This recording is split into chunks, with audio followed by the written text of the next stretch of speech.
shelter at Martin's House and Barn is a family shelter. So we are only seeing families with children here. Homelessness for most of these families are due to a lack of affordable housing. So they're struggling to find a place that their wages would allow them to afford.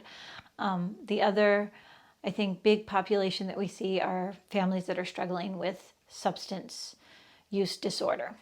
So they're struggling with getting access to care, getting access to mental health care, and obviously that has a trickle-down effect into maintaining jobs and then maintaining housing.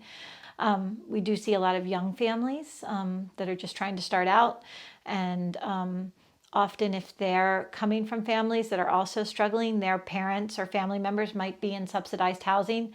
And whereas for many of us, if I needed a place to stay, I could go back and stay with my mother or my father. But for many of these families, they don't have that option because a lot of rental housing has restrictions on who can live there.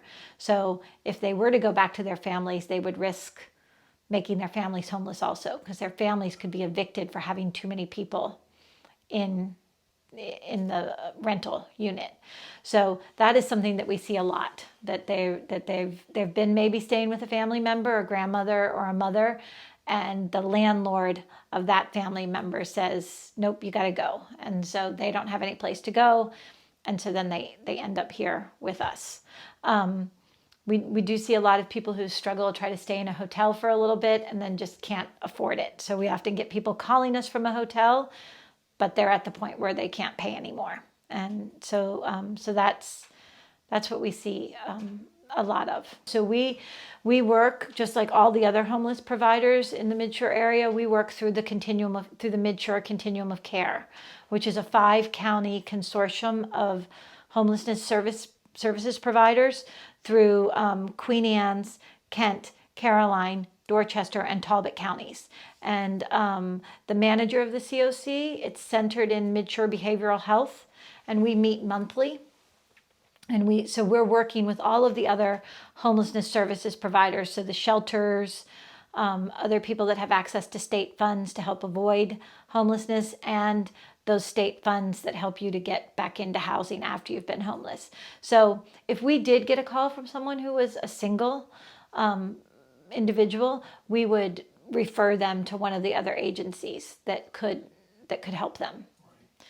And we made the decision to work with families in conjunction with the Departments of Social Services and the Continuum of Care, because that is an area that was lacking in the Midshore, because you have to have private sleeping areas for families with children, whereas individuals can be in dorm style, but children can't stay in dorm style shelters. I think that is typical of rural homelessness, is that you don't see as many people. Like, I think our image of homelessness is somebody sleeping on a park bench. We certainly have some of that. We know we have some of that in Kent County and Chestertown. It's not overall as prominent in rural areas, and just there's no place for them to go during the day. Places tend to shut down all night long, whereas in urban areas, there's more mobility. But yeah, we don't. Although we do know that there are some like tent areas where people are living in various locations, but it tends to be much more hidden in rural areas than it is in the urban areas and in the cities. Like we think of homelessness, most of us. Well, I think often with homelessness, one of the challenges is making sure that the individuals or the families that are experiencing homelessness have agency over what they want. So that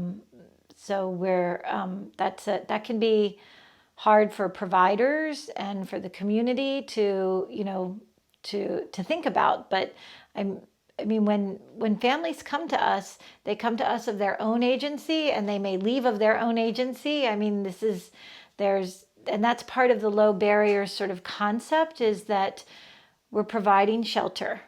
There's no specific program requirements. There's of course, there are of course rules for safety, but they're minimal, and they're only to provide safety for the families that are here and for the staff. And we've been fortunate with the influx of funding related to COVID that we have had funding that we can use to put people in hotels. So some families that are not good candidates, often due to mental health situations they're not able to seek treatment or maintain treatment, sometimes they're better served by having support in a hotel setting rather than in a group living situation.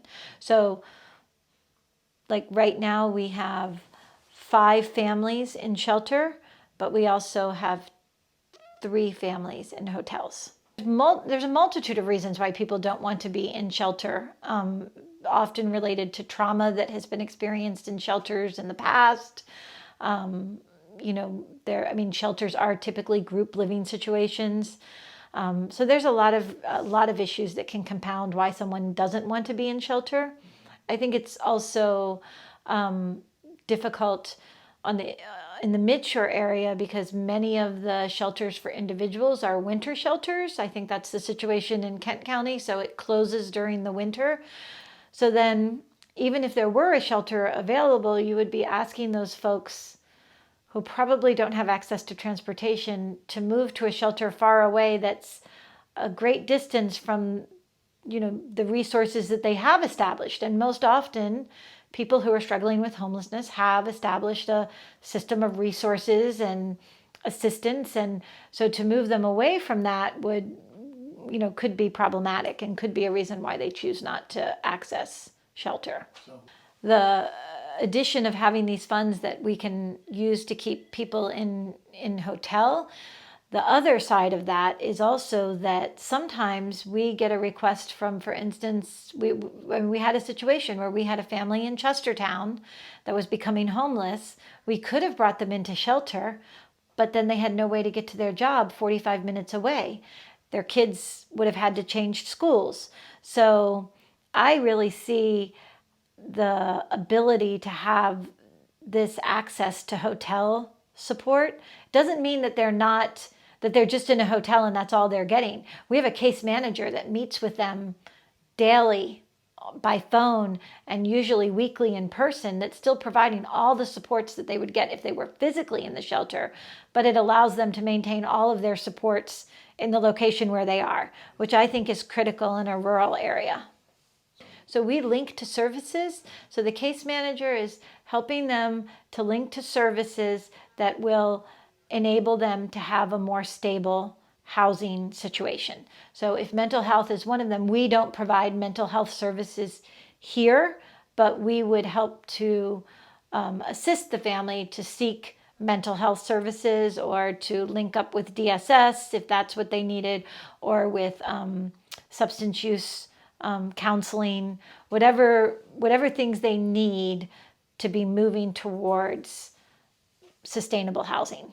There's a great article in The Atlantic, it's a couple years old now, but the article basically says that in order for a family to move from poverty to not being in poverty, that they need to have 20 years where not one thing goes wrong, not a broken down car, not an illness, not a loss of job, not a crisis with a child, 20 years with nothing going wrong. And I think that most of us know that that's not a reality that's possible. I mean, I think that if all of us stop and think for a minute how devastating it is when we don't have access to a car, but then I have a job that I can call and say, I can't make it today. And I know that job's going to be there for me tomorrow. For many people that are working lower wage jobs, that would be the end of that job. So there are so many obstacles. And it's my hope that as a community, we can find a way to be compassionate about that and understand that. Because for many of us, they're problems, but they're not devastating problems.